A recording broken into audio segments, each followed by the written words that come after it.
E aí, pessoal, bom dia.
Bom, eu estava olhando que ainda tem pessoas com dificuldade, né, para entrar na aula pelo sistema, né, da escola. É um probleminha, tá? Bom, o que vai ser nossa aula de hoje, tá? Nossa aula de hoje nós vamos tratar de ondas e a gente vai fazer sobre o setor B, tá? Quem quiser acompanhar na apostila, tá na página 173, 176, tá? Física. E só recapitulando o que a gente viu bimestre passado. O que a gente viu no bimestre passado em relação ao ondulatório foi o seguinte: nós estudamos basicamente, a parte principal que nós vimos foi a equação fundamental da ondulatória, que diz para a gente que a velocidade é igual ao comprimento de onda vezes a frequência que é indicada por Hertz, tá? Que muitas vezes pode ser calculado como sendo o inverso do período, tá? Período é o tempo em segundos.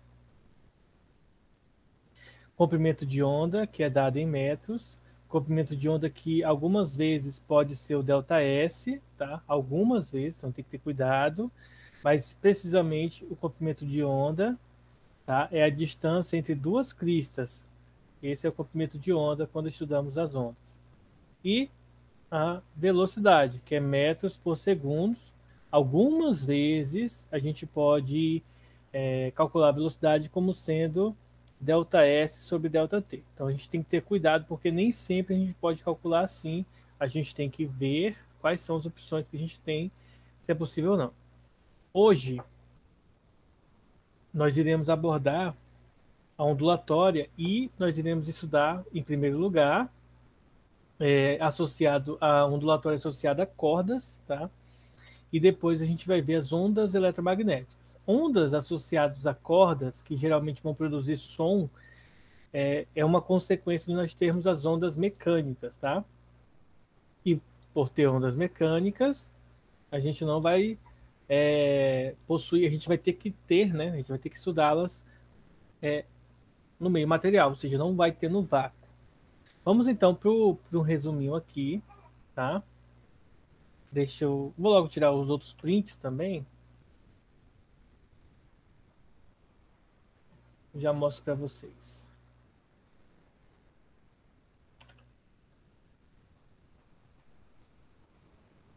Bom, vamos lá. Então, começar aqui. Primeiro, a densidade linear. E o que que diz aí a questão da densidade linear? Primeiro, a gente tem que entender o seguinte. Considere uma corda homogênea e perfeitamente flexível, tá? Que ela pode balançar, ou seja, vai produzir pulsos e, consequentemente, geração de ondas. Então, essa corda vai possuir uma massa M e uma densidade L, tá? Aí aqui tem um desenho mais ou menos dessa corda. Essa área aqui, algumas vezes ela é necessária, mas para o que nós vamos fazer agora, não precisa, tá? A densidade linear é indicada pela letra grega mi, tá? Esse uzinho aqui, tá? Diferente, que muitas vezes a gente usa ele na física elétrica como sendo o micro, a gente viu na parte elétrica, né? Por exemplo, a gente usa, por exemplo, 2 milicoulomb, que a gente estudou lá. Só que aqui ele é uma letra e aquele é um número, tá? Aquele representa uma variável, aquele representa um valor. Esse valor é 10 a menos 6, tá? Então a gente tem que ter cuidado aí, só para não confundir, certo? Bom, vamos lá. Então a densidade linear tem a ver com uma linha, tem a ver com a corda, ela é definida como sendo a divisão da massa pelo comprimento da corda, tá? Isso aqui é como se a gente estivesse considerando a corda como sendo um único fio, tá? Ou seja, é como se a gente desconsiderasse a espessura da corda, tá? Então, vale essa dica aí. Dentro do sistema internacional, o Mi, a densidade linear, ela é dada em quilos por metro, já que quilogramas é a unidade de massa e metros é a unidade de comprimento. Observação muito importante. A densidade linear pode ser expressa como sendo a densidade vezes a área, tá? Caso a gente esteja trabalhando com área. Então, pode utilizar a área. Esse S aqui é de área, tá? É de área de superfície. A área do fio, da corda, em análise. Certo?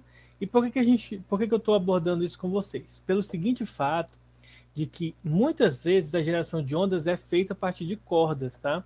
Muitos estudos são produzidos a partir de cordas e podem ser estendidos, né, podem ser ampliados para outros fenômenos maiores, tá? Então, a gente pode estudar os fenômenos nas cordas que ficam mais simples de se enxergar, de se calcular, de prever, de, de realizar o experimento e depois a gente pode extrapolar essas informações para valores maiores, para fenômenos maiores. Agora vamos ver aqui o que nós chamamos de lei de Taylor. A lei de Taylor diz o seguinte: se a gente tem um pulso, tá? Ou seja, é exercido aqui um pulso, um princípio de onda, e esse pulso se propaga numa corda com densidade μ, tracionada com uma força de intensidade T. A gente pode calcular a velocidade da onda através dessa fórmula aqui. Ou seja, a velocidade da onda, que a gente havia definido como sendo o comprimento de onda vezes a frequência, pode agora ser calculado pelas características de densidade do material e da força aplicada na corda, tá? E aí essa densidade μ aqui, a gente tem que perceber que ela pode ser calculada de duas maneiras. Ou você vai fazer a massa sobre o comprimento, ou você pode fazer a densidade comum da corda vezes a sua área de seção transversal. Depende das informações que vão aparecer nos problemas que nós estudamos, tá? Então a gente vai aplicar nos exercícios agora, nos exemplos de agora, essas informações. Agora veja comigo o seguinte, ó, dentro do sistema internacional, a gente tem algumas informações que são importantes. Primeiro, como eu comecei no início da aula, velocidade em metros por segundo, a tração, que é uma força em newtons, a densidade quilogramas por metro, densidade linear, né, quilogramas por metro, densidade comum, que é massa sobre volume, a gente aprendeu isso no passado, é quilogramas por metro cúbico, e a área é dada em metros quadrados. São unidades, pessoal, que não são unidades novas para a gente, tá? São unidades que a gente vem estudando aí várias e várias vezes durante o ano passado e esse ano. Além de que vocês estudaram desde o oitavo ano física. Então, unidades de medida tem que ser algo mais comum, tá? Então, lembre-se, velocidade, metro por segundo. Força, Newton. Densidade, é só você lembrar, ó, densidade linear é massa sobre comprimento. Então, massa é quilogramas, ó, quilogramas, e comprimento é metros, tá? Então, é só você lembrar das fórmulas e verificar quais são as grandezas que aparecem nelas, que aí você deduz quais são as unidades que referenciam cada uma delas. Para a gente entender, então, esse processo aqui, vamos fazer o quê? Vamos fazer um exemplo aqui. Nós temos dois exercícios aqui na apostila, a gente vai estar fazendo esses dois agora, tá? Para a gente entender aqui como é essa aplicação. Eu vou colocar aqui a resposta, mas eu vou apagar ela e fazer passo a passo com vocês, tá? Só porque eu tô... porque é meio chato você sair recortando a imagem, vai demorar muito. Então deixa eu só vir aqui, aí eu venho aqui e apago. A gente tem aqui a resposta, mas vocês vão ver que é bem simples de se calcular, não tem muito segredo não, tá? Então vamos lá ver como que a gente resolve essa questão. Vejam comigo o seguinte, ó. Uma pessoa produz uma onda transversal em uma corda homogênea e perfeitamente flexível, como ilustra a figura a seguir. Só para a gente recapitular, o que é uma onda transversal? Uma onda transversal é quando o movimento da onda, que é para a direita, né, aqui nesse caso, ela ocorre perpendicularmente com o movimento da, da fonte que produz a onda. Ou seja, se você perceber, ó, a pessoa coloca a mão para baixo e para cima, enquanto que a onda vai deslocar para cá e para cá, né? Ela vai e depois volta. Ou seja, forma um ângulo de 90 graus, tá? Então, isso que a gente chama de onda transversal, porque é como se tivesse a onda e o pulso da pessoa estivesse tendo movimentos diferentes. Então, ela está fazendo algo que transverte, né? Transversal. Aí, continuando, diz assim, ó, sabendo que a força de tração aplicada mede 20 newtons e que a massa dessa corda é 200 gramas, tá? Nós temos duas informações importantes aqui, que é a intensidade da força e a massa da corda, e ele diz que o comprimento é 4 metros. Determine, letra A densidade linear da corda dentro do sistema internacional, ou seja, esse carinha que está em gramas precisa ser passado para quilogramas, tá? Para converter de gramas para quilogramas, a gente tem que dividir por 1.000. Logo, 200 gramas é equivalente a 0,200 quilogramas, tá? Ou, se você preferir, somente 0,2 quilogramas, que fica mais simples para fazer o cálculo. Letra A, calcular a densidade. Como que eu calculo a densidade linear da corda, já que eu tenho massa e tenho comprimento? Mas a gente vai calcular pela fórmula da massa dividido pelo comprimento, tá? Deixa eu apagar aqui e fazer um M mais M, né? Mais parecido com M. Massa vezes o comprimento. A massa é 0,2 e o comprimento da corda, 4 metros. Tá? 0,2 dividido para 4 é quanto? Então vamos lá, né? Só pegar a calculadora rapidão. A gente pode dividir sem a calculadora, mas eu vou fazer com a calculadora aqui para ser mais rápido. E o resultado vai dar 0,05 quilogramas por metro, tá? Esse aqui é o valorzinho da densidade da corda. Acabou a questão. Ou seja, a gente aprende que para calcular algumas informações da ondulatória, quando envolve cordas, a gente precisa saber da força que é aplicada, da densidade, da massa da corda, do comprimento da corda, e que a gente consegue calcular outras grandezas que são associadas a fenômenos maiores, como velocidade, comprimento de onda e frequência. Por enquanto, a gente não está relacionando ainda essas coisas, mas agora a gente vai calcular a velocidade. Ó. Calcular a velocidade da propagação da onda produzida nessa corda. Como que a gente faz o cálculo da velocidade? Nesse estudo aqui, já que nós não sabemos o comprimento de onda e não sabemos qual é o valor da frequência, nós vamos usar a fórmula relacionada com a lei de Taylor. O que diz a lei de Taylor aqui? Ó? Diz para a gente que é a força de tração dividido pela densidade dentro de uma raiz quadrada. Então, é tração dividido pela densidade. Aí é só substituir, gente. Ó. Quem é a tração? A tração é força, então é 20. Quem é a densidade? 0,05. A gente acabou de ver aqui, ó. Tá? Bom, vamos supor que, né, claro, você não tem calculadora aí. Então, multiplica isso aqui por 100 para tirar a vírgula, tá? Então, aqui em cima vai ficar 2.000, embaixo 5. 2.000 dividido para 5 vai dar 400, tá? E a raiz você vai só repetir por enquanto. Agora a gente vai calcular a raiz. Raiz quadrada de 400 é 20, porque 20 vezes 20, 400. Portanto, resposta final, 20 metros por segundo. Ou seja, calculamos aqui a densidade da corda, calculamos aqui a velocidade desta onda. Alguma dúvida, gente?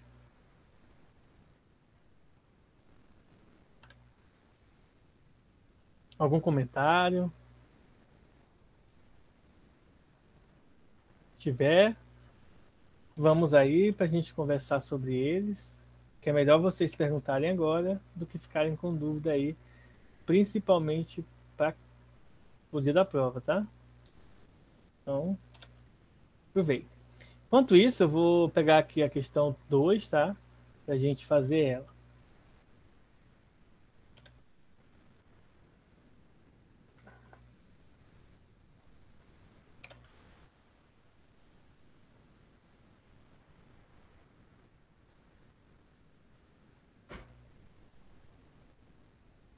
Então, vamos lá para a questão 2, já que ninguém tem dúvida.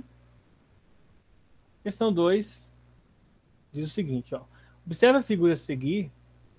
Observe a fotografia. Observe a seguir a fotografia de uma guitarra, né? Na verdade que é um violão aqui no Brasil, né? Lá para fora é guitarra. Se repare que as cordas possuem espessuras diferentes. A superior é mais grossa e a mais aqui embaixo, tá? É mais fina, tá? Então existe aí um grau de grossura que as cordas vão aumentando, diminuindo. De baixo para cima vai aumentando, de cima para baixo vai diminuindo a grossura das cordas. E isso provoca, tá, gente? Sons diferentes que a gente escuta no violão, por exemplo, tá? Aí aqui eu já vou colocar com a resposta, tá? Porque, como eu falei para vocês, acho meio chato ficar recortando aqui a imagem e tal. Mas deixa eu ler com vocês aqui, ó. Considere que as 6 cordas desse violão sejam homogêneas, tá? Ou seja, de um mesmo material, tracionadas de forma idêntica e feitas do mesmo material. Nessas condições, em qual das cordas os pulsos transversais gerados pelo dedilhar do músico se propagarão com maior velocidade? Então, observação. Nas cordas do violão, o que nós vamos perceber, já que o violão vai ter a corda da mesma fabricação, né? Homogênea. Homogênea significa o seguinte, que é o mesmo material. Não estou dizendo que é o mesmo material da primeira e da segunda. Estou dizendo que a corda inteira, por exemplo, é feita de, sei lá, de ferro. A corda inteira é feita de alumínio. A corda inteira é feita de ouro. Então, é o único material utilizado para fazer a corda, tá? Só para isso ficar mais claro para a gente. Ele quer saber em qual das cordas vai ter maior velocidade. Onde que a velocidade vai ser maior. Para isso, a gente vai notar o seguinte, ó. Já que a única coisa que diferencia uma corda da outra é a espessura da corda, a gente vai perceber o seguinte: a espessura da corda é usando a área da corda, tá? Então a fórmula que a gente vai utilizar é essa aqui, ó, densidade é a densidade normal da corda vezes a densidade linear é a densidade vezes a área, tá? E essa fórmula aqui pode ser utilizada para calcular a velocidade, como? Lembrando que a velocidade é a tração dividido por quem? Pela densidade. Só que a gente vai pegar essa densidade e nós vamos trocar pela densidade e a área linear, tá? Então aqui vai ficar tração dividido pela densidade da corda vezes a área da corda. A área da grossura da corda, vamos colocar assim. Então vejam que a velocidade e a grossura da corda, que estaria relacionada com a sua área, elas são grandezas inversamente proporcionais. Como que eu enxergo isso matematicamente? Uma está na parte de cima do cálculo e a outra está na parte de baixo da fração. Então, elas são inversamente proporcionais. Isso significa dizer que, se eu quero que a velocidade aumente, já que vai ser inversamente proporcional à grossura, ela vai ter que fazer o quê? Diminuir. Ou seja, a onda se propagará com maior velocidade na corda de menor espessura. Então, maior velocidade, menor espessura, porque elas são grandezas inversamente proporcionais. Ou seja, a corda mais fina vai proporcionar uma velocidade de onda muito maior, tá bom? Alguma dúvida? Veja que a gente não fez cálculo, tá? É só comparação. Letra B. Considere que uma das cordas tem a densidade linear igual ao dobro da outra. Tá? Então vamos dizer que uma corda X lá do violão, tá? Vamos colocar aqui, ó. Então vamos supor que essa corda aqui seja 2 vezes essa de baixo. Essa aqui é X, a outra é 2x. Aí ele pede o seguinte: qual é a razão entre as trações aplicadas na mais densa e na menos densa, para que em ambas as cordas as ondas se propaguem com a mesma velocidade? Ou seja, vamos pensar no seguinte: eu quero agora, de acordo com esse enunciado, que as velocidades das cordas sejam iguais, tá? Se eu quero que as velocidades sejam iguais, eu tenho que garantir algumas propriedades. Primeiro, a velocidade sendo igual, isso significa, já que ele pede pela tração, ó, que é tração sobre densidade, igual a gente viu a fórmula original, tá? Como tem raiz dos dois lados, eu posso cancelar as raízes, e aí eu tenho que as trações sobre as densidades são iguais. Ó. Só que eu tenho que perceber que uma é o dobro da outra. Tá? Então deixa eu escrever aqui embaixo. Então vai ficar assim, ó. A tração dividida pela densidade é igual à tração da outra dividido pela densidade, que é o dobro, tá? O dobro dela. Posso, então, pegar esse Mi e passar para o outro lado multiplicando, tá? E a atração para cá dividindo. Então, vou pegar esse carinha, vou passar para cá dividindo, e esse carinha que está dividindo, vou passar para o outro lado multiplicando. E aí eu tenho essa relação aqui. Olha, posso simplificar o Mi, e aí eu tenho que T sobre T' é igual a 1 sobre 2. Ou seja, um é metade do outro. Se eu multiplico cruzado, o resultado vai dar aqui T' é igual ao dobro de T. Ou seja, a tração dela vai ser o dobro da tração do outro, tá? E basicamente a gente poderia meio que interpretar isso, né? Porque olha só, ele está pedindo a razão das trações, sabendo que uma das cordas tem o dobro da outra, né? Então, basicamente, a gente estava já sugerindo que as trações de uma seriam o dobro da outra, por conta das informações que a questão deu para gente, tá? Então, meio que seria quase que intuitivo isso aí. Mas foi bom a gente fazer o cálculo para ter certeza, certo? Letra C diz assim, ó, observe o violão das fotografias a seguir e note que as cordas apresentam comprimento L. Ao tocar, o musicista pressiona algumas casas no braço do violão. Ao fazer isso, ele muda o comprimento de corda, tá? Vou mostrar agora a imagem para vocês verem, tá? A imagem é essa aqui, ó, tá? Então ele faz aqui, quando a gente toca violão, a gente muda, é como se a gente estivesse diminuindo a corda do violão. Então vamos supor, o braço do violão tem esse comprimento aqui, ó. Vamos pegar só uma corda como referência. Suponha que isso aqui seja o braço do violão, tá? E aí nós vamos pegar uma corda como referência aqui para a gente analisar. Ou a corda do meio aí. Então, quando você toca, quando você percebe, o violão ele é mais ou menos assim, ó. Ele vai ter um monte de ferrinhos aqui, que a gente chama esses de ferrinhos de casas. Cada espaço entre os ferrinhos a gente chama de casa, tá? Então, quando você toca aqui normal, com as cordas soltas, o que acontece? Você vai ter o comprimento da corda, sei lá, 50 centímetros. Quando você vem aqui e aperta aqui no meio, vamos supor que aqui seja a metade do braço do violão. Então, você diminuiu os 50 centímetros para 25 centímetros. Ou seja, você diminuiu o tamanho da corda, você muda o tamanho dela. Aí ele pede o seguinte, ó.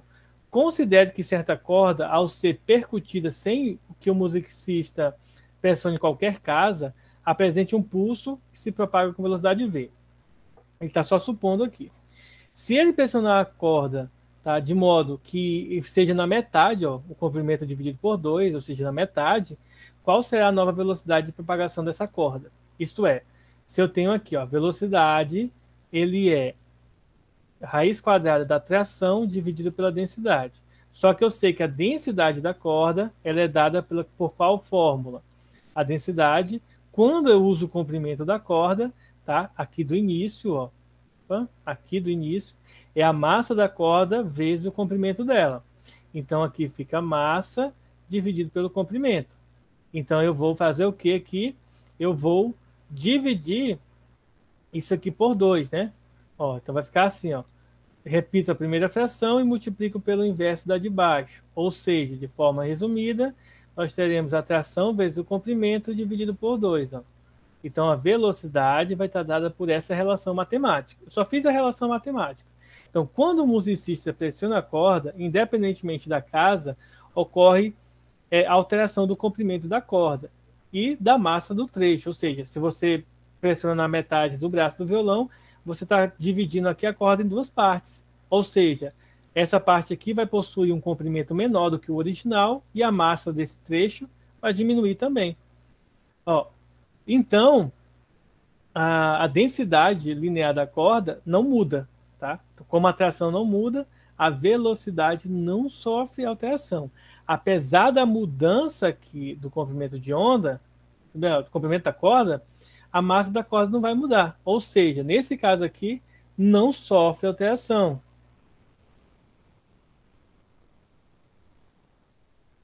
Por que não sofre alteração? Porque se você pega 5 metros de uma corda, a densidade, se essa corda é homogênea, toda feita do mesmo material, tudo bonitinho, se você corta essa corda pela metade, a densidade não muda. É tipo você pegar um copo com água, a densidade da corda, da água vai ser, sei lá, 1. Você bebeu metade do copo de água, vai sobrar metade do copo. Aquela densidade de água continua sendo 1. Densidade não muda, tá?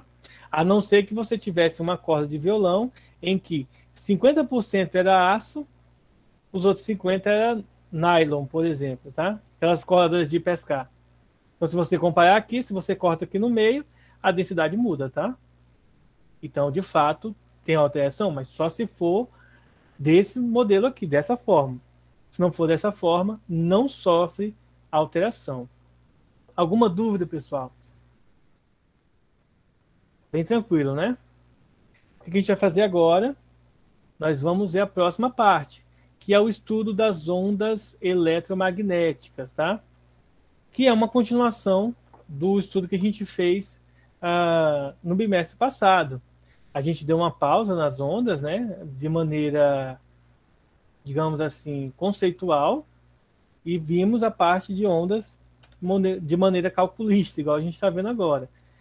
Aí a gente vai voltar um pouquinho aqui e vai ver algumas outras características e observações em relação à parte teórica das ondas, com, tá, dando prioridade, dando ênfase à parte da ondulatória, em que a gente estuda as ondas eletromagnéticas, que são ondas muito importantes, até porque a gente usa TV, rádio, Wi-Fi em casa, Bluetooth. A gente utiliza vários mecanismos que se baseiam na ondulatória por meio de ondas eletromagnéticas, e aí é bem importante, tá? Então, o tópico agora é ondas eletromagnéticas, como vocês podem ver aqui. O que a gente vai ver nas ondas eletromagnéticas? Bom, bem simples, nós vamos ver as ondas eletromagnéticas, tá? Eu vou pedir licença para vocês 2 minutinhos, que a gente já começa.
Pronto, pessoal, voltei, tá? Já resolveu o problema. Vamos lá agora para a parte de ondas eletromagnéticas. A gente vai falar sobre os conceitos iniciais e depois a gente vai se aprofundando um pouco mais, tá? Então, olha só, uma onda eletromagnética, ela ocorre, né, em uma onda eletromagnética ocorrem variações de campos elétricos e campos magnéticos, campos elétricos que a gente já estudou, tá? E campos magnéticos que a gente começou essa semana, tá? E aí a gente vai se aprofundar em campos magnéticos nas semanas seguintes. Mas aqui, por exemplo, a gente não vai se preocupar tanto com os campos, mas com outras coisas.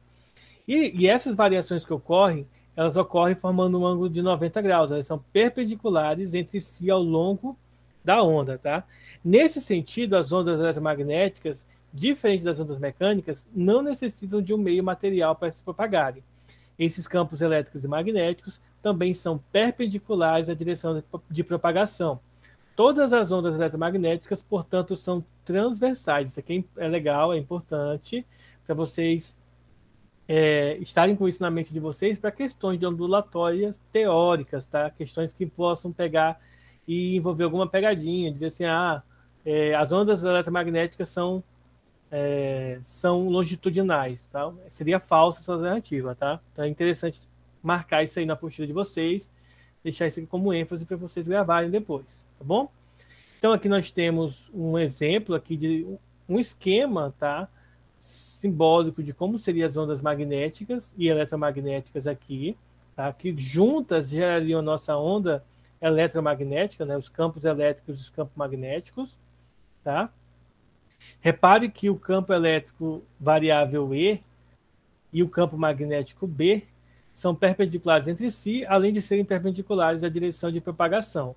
O sentido da propagação é para cá, enquanto que o campo é para cima e para baixo, o campo magnético, e o campo elétrico é da direita para a esquerda. Então, eles formam sempre um ângulo de 90 graus entre si.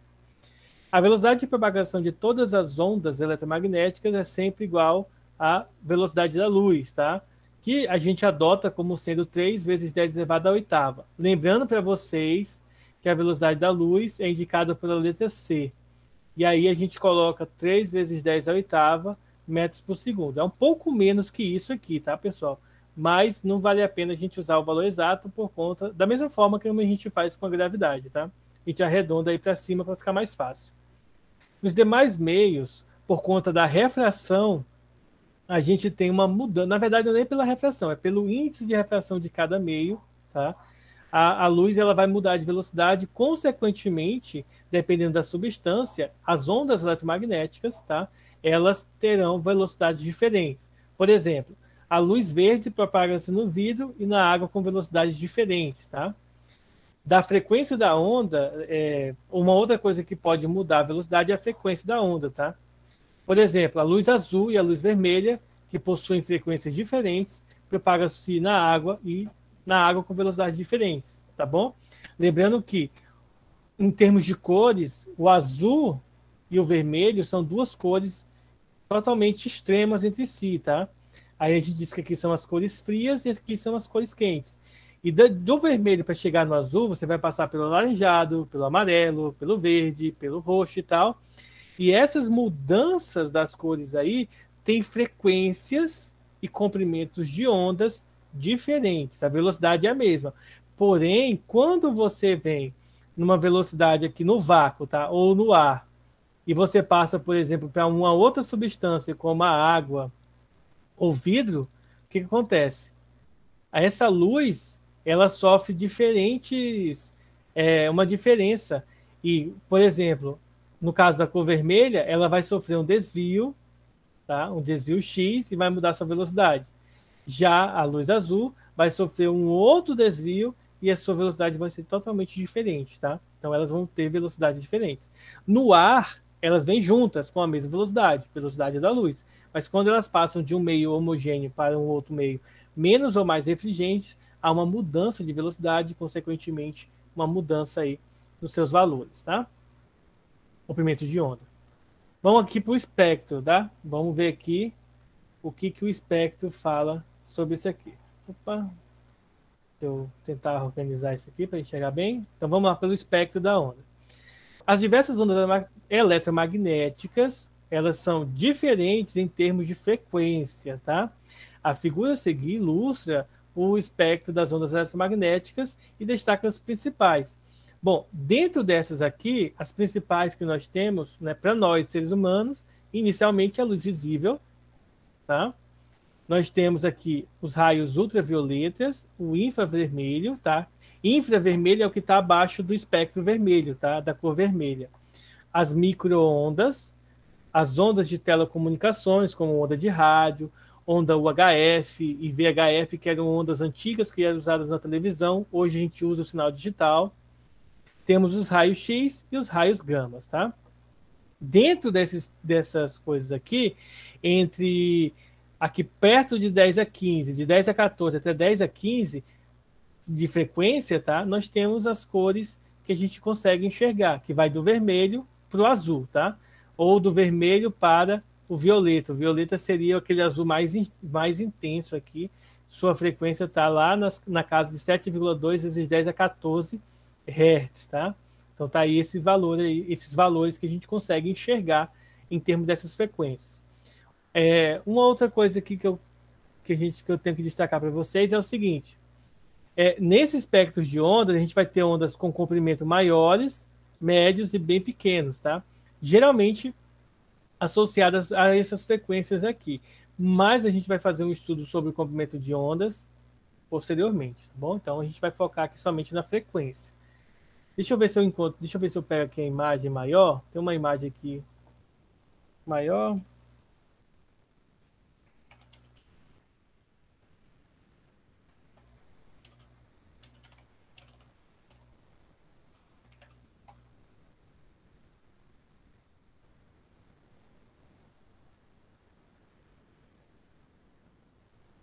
Deixa eu ver se eu usar essa imagem aqui. Não, era pequena. Eu queria uma imagem em HD. Achei uma mais ou menos. Eu achei uma em HD. Vamos ver se dá isso aqui. Mas seria mais legal se fosse em Full HD, né? Bom, aí aqui eu trouxe um outro esqueminha aqui pra gente estar dando uma olhada, tá? Bom, aqui desse lado, deixa eu pegar aqui o vermelho. Ó, aqui desse lado aqui nós temos as ondas de baixa frequência, tá? Depois nós temos as ondas de rádio, as micro-ondas. Micro, tá? Tem esse valor micro aí, é como se fosse algo menor, tá? Aí nós vamos ter o infravermelho. O infra é porque está abaixo do espectro do vermelho. Ó. Nós vamos ter aqui a luz visível, que varia do vermelho para o violeta, como eu falei para vocês. As ondas ultravioleta, que está acima do violeta, que a gente já não enxerga, tá? Os raios X e os raios gama, tá? Aqui desse lado aqui nós temos as radiações ionizantes, vocês vão estudar em química, e aqui desse lado as não ionizantes, tá? Nesse caso aqui, geralmente está associado à perda de elétrons, e aí esses elétrons, por conta da fissão ou da fusão, vai soltar radiação, tá? E aí é bem nocivo para o ser humano. Desse lado aqui, ó, nós temos as ondas que geralmente nós utilizamos. Vocês podem ver aqui o Wi-Fi, as ondas de satélites, as ondas antigas de TV, de rádio. Aqui nós temos aquelas ondas de celulares, por exemplo, ó, que são enviadas, aquelas torres que enviam ondas. E isso daqui seria um basicão de todas as ondas, de tudo que a gente utiliza aí como referencial para a gente, tá? Bom, observações. Primeiro, a energia transferida por uma onda eletromagnética depende da sua frequência. Quanto maior a frequência, maior a quantidade de energia. Por isso, pessoal, que a energia transferida aqui por raios gamas, que conseguem causar mutações no nosso corpo, mudar o nosso DNA, por exemplo, só que isso não no sentido positivo de você se tornar o incrível Hulk, mas sim pelo lado negativo de você, por exemplo, ficar estéril, perder alguns órgãos, né, falência de alguns órgãos, isso que acontece, tá? Por conta da maior quantidade de energia que elas carregam. As radiações com frequências menores que as ultravioletas são chamadas de radiações não ionizantes, ao passo que as que são maiores são as ionizantes, tá? Pois transferem energia suficiente para ionizar átomos ou até mesmo moléculas, tá? E alterar moléculas. Isso aqui eu já tinha conversado um pouco com vocês. Bom, Vamos agora para os efeitos que a gente tem em relação às ondas eletromagnéticas. O primeiro efeito, né, que também pode ser com ondas mecânicas, tá? Sem problema. O primeiro efeito aqui é o efeito da ressonância. Ressonância pode ser entendida como um processo de transferência de energia entre dois corpos por meio de ondas. A fonte emissora de energia deve oscilar, deve emitir, né, uma onda com uma frequência igual a uma das frequências naturais do sistema receptor. Nessa circunstância, o sistema receptor passa a oscilar com amplitudes cada vez maiores, ou seja, é como se você estivesse sempre ampliando a frequência que está sendo recebida pelo receptor, tá? Ele vai criar ondas, gerar ondas muito maiores. Nesse exemplo aqui, nós temos uma taça, tá? Nós temos uma taça que se quebrou porque o cara emitiu uma frequência que ressonava com uma frequência natural da taça e por conta da acústica, tá? Emitida, sempre emitida na mesma frequência, essa taça vai começar a vibrar junto com o som, junto com a música que está sendo emitida e, consequentemente, ela quebra porque essa amplitude vai sempre ampliando e nunca diminuindo, tá? E aí causa esse efeito aí. O próximo efeito aqui para nós olharmos é a polarização. Bom, nós temos aqui um exemplo de onda não polarizada e onda polarizada. Apenas, né?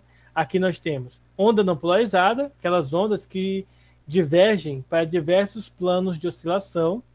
Uma onda polarizada é uma onda que só tem um plano de oscilação. Por exemplo, o som não é uma onda polarizada, tá? Ele vai se propagar em diversas direções possíveis. Se você pega uma lanterna e foca ela, a onda de luz que é emitida tem uma única direção, tá? Então ela fica polarizada. Alguma dúvida até aí, pessoal? Tranquilo, né? Agora vamos fazer essas duas questões que temos aqui no material.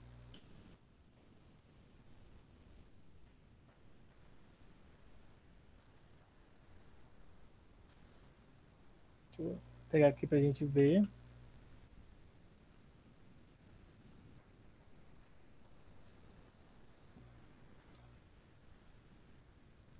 Então, a primeira questão é uma questão que fala sobre o espectro e diz o seguinte, ó. A figura a seguir ilustra o espectro de ondas eletromagnéticas e uma escala que apresenta os diferentes comprimentos de ondas no vácuo. Aí nós temos aqui, gente, não é a frequência, tá? Ó. Aqui não é a frequência que a gente está olhando. A gente está olhando o comprimento de onda, tá? Que varia de 400 nanômetros até 750 nanômetros, tá? Esse aqui tem comprimentos de ondas menores e o vermelho, ondas comprimentos maiores. Nós temos aqui, ó, raios cósmicos e tal, e aqui embaixo os comprimentos de onda. E todos eles aqui a gente vai comparar daqui a pouco. Vamos ver o que a questão quer em si, tá? Em relação. Deixa eu só, em relação. Só um minutinho aqui, pessoal. Caiu o um negócio sendo da minha filha aqui, eu vou juntar aqui para ela não chorar. Só um minutinho.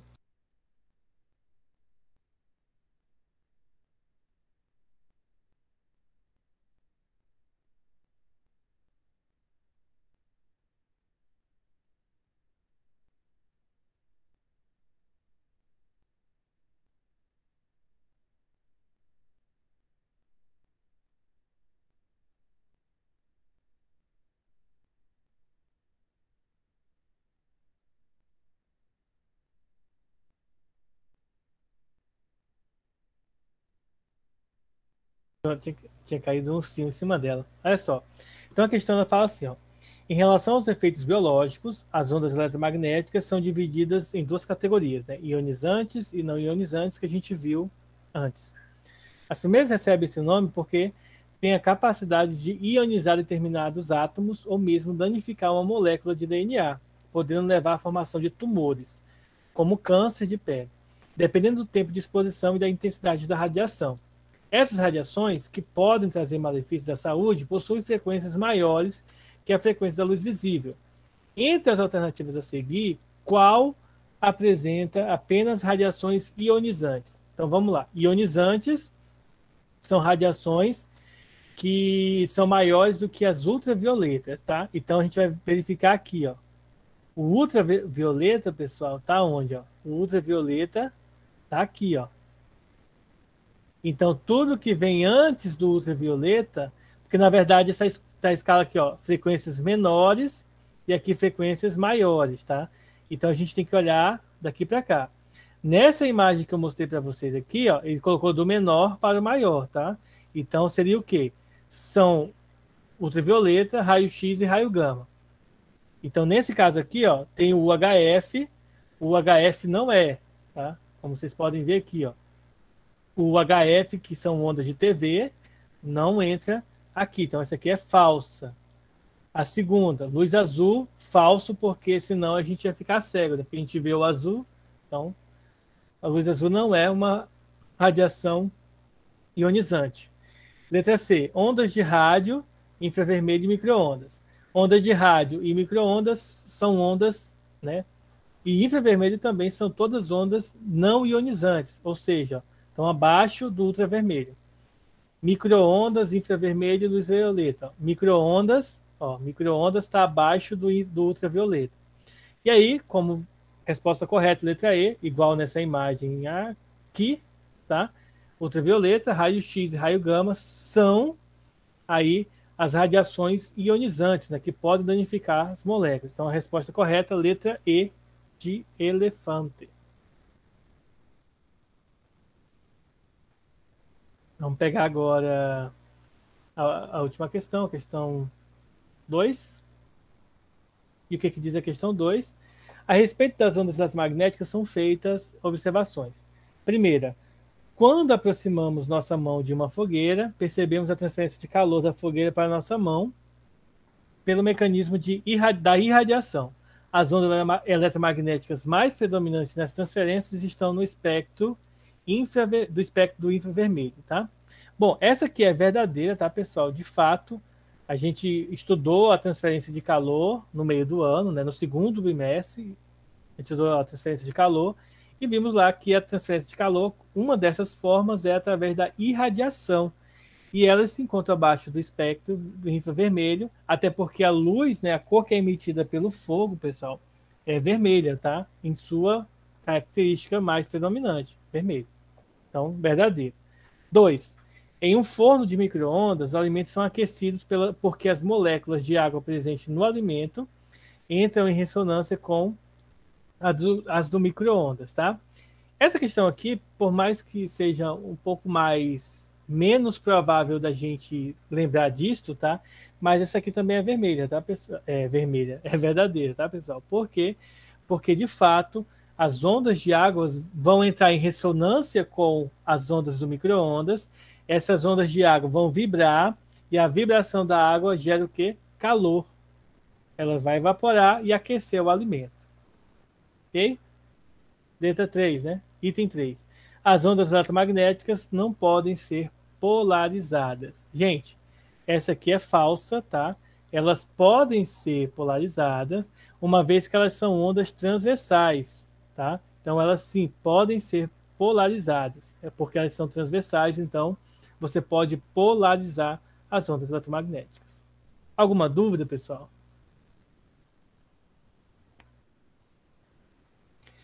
Bom, então chegamos ao fim da nossa aula de hoje. Eu vou encerrar aqui a gravação, em seguida fazer a chamada